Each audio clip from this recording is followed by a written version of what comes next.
So the only downside, this is me personally, this is why I hate this van, because there's always something. The check engine light came on. But that's not, you know, that's neither here or there. So P0765, I did notice some transmission like jittery going on, so I'm sure there's something going on with that, FML. But to unscrew these two 10mm bolts, two at the engine air filter component. There's one back here that holds the actual air filter. The air filter is actually in here, right there. And then these right here are right there. It's two 8mm bolts. I already unscrewed them, but they're 8mm, or you can use a flathead screwdriver here, right before the throttle body, and right before the air filter connects. There's right there. I don't know if you can see it right there. That's also an 8mm, or you can use a flathead. So now let's remove this by just yanking this out. There you go.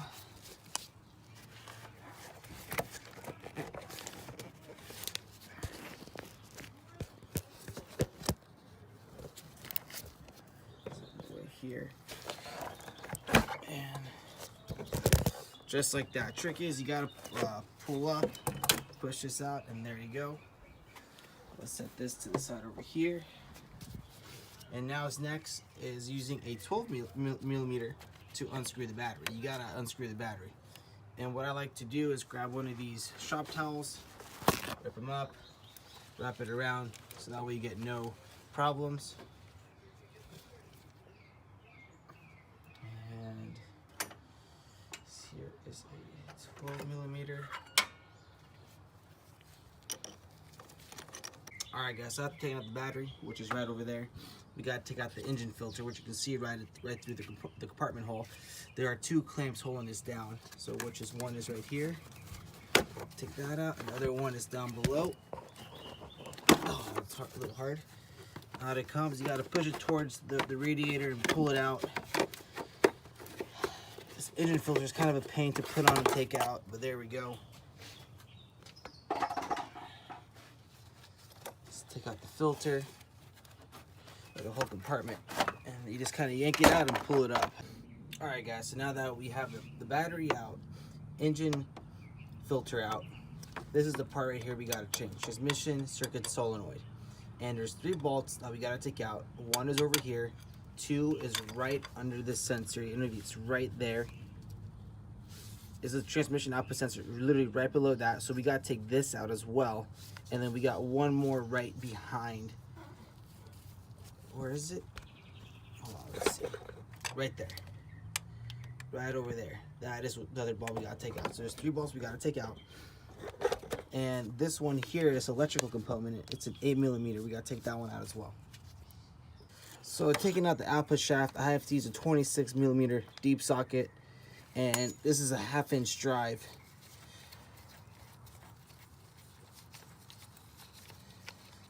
There we go.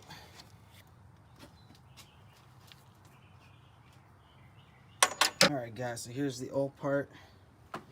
New one is right there. And I mean, you can't, by looking at it, you just, I mean, you know it looks good, but obviously internally it's broken. So we're gonna put the new one in. You pretty much can do the vice versa. You might want to clean around the transmission. I got some on my exhaust, so I gotta use some brake cleaner to take that out so it doesn't give so much white smoke. And when you bolt this down, you don't forget to put the gasket and torque these down to 15 foot-pounds.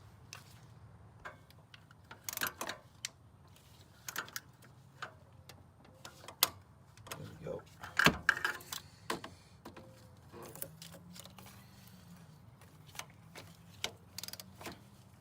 There we go.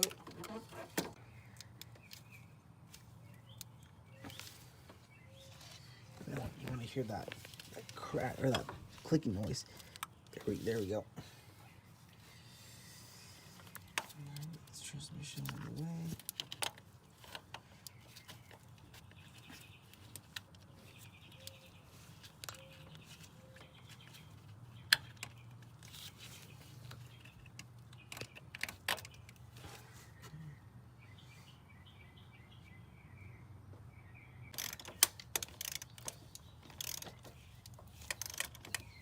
There we go.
So quick trick to put this back in. I usually do this part first, push it in, and then it'll fit into place over here. And then you want to make sure, as long as these two line up over here, you guys are good to go. So once filter's in, compartment's in, don't forget to unscrew these, oh not unscrew, don't forget to screw in these intake hose.